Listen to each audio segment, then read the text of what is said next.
Hi, in this brief video, I want to talk about how you can use a Google form to collect files. There's a lot of different file types you can collect from a Google form.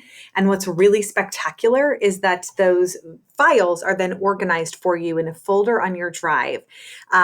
So it's a really great way if you need to, say, for instance, collect a variety of documents from different people.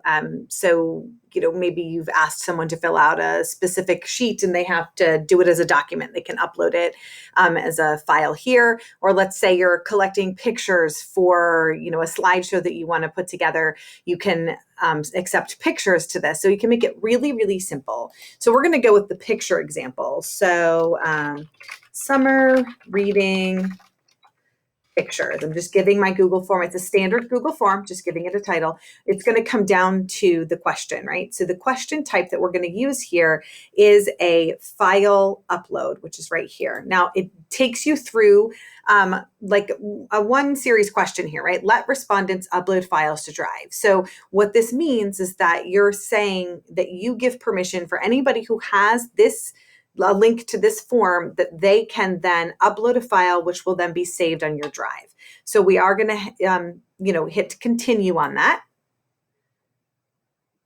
And that's when the whole file, the file upload question, opens up with all the options. So you can identify specific file types, which I do highly recommend. You want to make sure that it is restricted to only whatever it is that you're looking for. So let's say you're using this in the classroom and you want all the students to upload a presentation, you would just leave it at presentation. Or let's say in the example I'm using here, summer reading pictures, you're just going to click just image, right? You don't want them giving you videos. You don't want, a document where the image is then pasted into the document because that's not going to be helpful to you on the other end. So you can limit it here. You can limit how many files the person can upload. So if you say, give us, 1, 2, or 3, then you would want to select 5. If you really only want 1 per, you would select 1, and so on and so forth. The maximum file size, and it's important to note this here, that you can adjust this at any time if you start to get kind of results from people that are saying, I can't upload it, it says it's too big, or anything of that nature. So you can give a maximum file size. For a picture, I think you're going to be fine with 10 megabytes, but maybe you want really high quality pictures, so then maybe you might do 100. The thing is that the form itself can only accept up to a maximum of 1 gigabyte of file. So it's just something to keep in mind. And then you want to give it you want to give this question a title. Something I've learned over the years is that you want this title to be pretty short because it becomes the name of the folder on your Google Drive. So specific and short. So in this case, I might do Summer Reading Pictures 2021. And then I can always, if I want to have something a little bit lengthier for my users, this is where I would write a longer description of my question or my instructions. It would be really great if I could type this correctly.